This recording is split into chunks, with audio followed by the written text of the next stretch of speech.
This video is an ethical and legal request for your informed consent to undergo the medical procedure called a colonoscopy.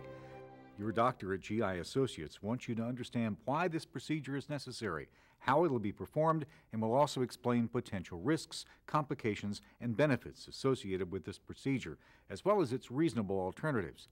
To better understand colonoscopy, let's first look at how the body's digestive system works. The digestive system is also known as the gastrointestinal tract, GI tract for short. The GI tract includes the mouth, throat, esophagus, stomach, small bowel, and large bowel. The lower GI tract extends from the upper portion to the lower portion of the colon that ends at the rectum or the sigmoid to the cecum. This is a colonoscope. It enables doctors to closely examine the lower GI tract lining on a video monitor. On one end is a camera that's guided with a set of hand controls.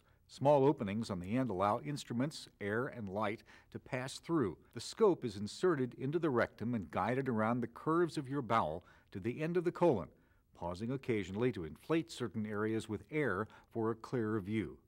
Colonoscopy can cause some discomfort. Prior to and during the exam, your doctor may give you intravenous medications to reduce anxiety and to provide sedation. These medications might make it difficult for you to remember the exam. Some of the risks of sedation include depression of reflexes, decreased breathing, and decreased blood pressure. Side effects and complications are rare, but can occur during or after the procedure. Although the scope is well lubricated, you may feel uncomfortable when it's inserted or navigated through your intestines' curves. Gas or cramping may occur as air is used to inflate certain areas for better viewing. The most common reasons for colonoscopy include, but are not limited to, rectal bleeding, hidden blood in stools, bowel dysfunction, abnormalities indicated on other GI tests, checkups for previously diagnosed conditions, a family history of polyps or cancer. The sources of these symptoms include polyps, the most common reason for colonoscopy. Polyps are usually harmless tissue growths, but can sometimes be precancerous. Colitis, tumors, diverticulosis, vascular malformation, and ulcers. If you've given your prior consent, your doctor may treat any abnormality seen during the exam. If found, polyps can be removed or a biopsy may be taken. There's no feeling inside the colon, so you won't realize this procedure is being done. Because a colonoscopy allows your doctor to see your GI tract so clearly, a determination if further tests are needed and a treatment plan for your diagnosis can be developed. Colonoscopy is usually safe and associated with fairly low risk. However, you should be aware of all possibilities.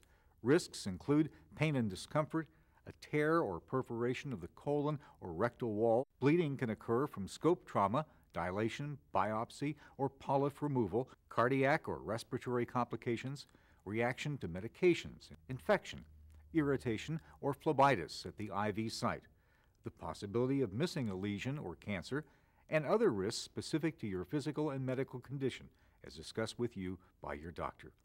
Extremely rare risks include death, brain damage, disfiguring scars, paralysis, loss of function of an organ or limb. There are alternatives to a colonoscopy. They include barium X-ray series or barium enema, blood vessel X-rays, nuclear scans, laparoscopy, and open abdominal surgery. However, most doctors consider the results of a colonoscopy to be the most cost-effective, most sensitive, and specific diagnostic procedure with the least risk. The decision to undergo this procedure is yours and should be based on your doctor's evaluation of your particular problem as discussed with you.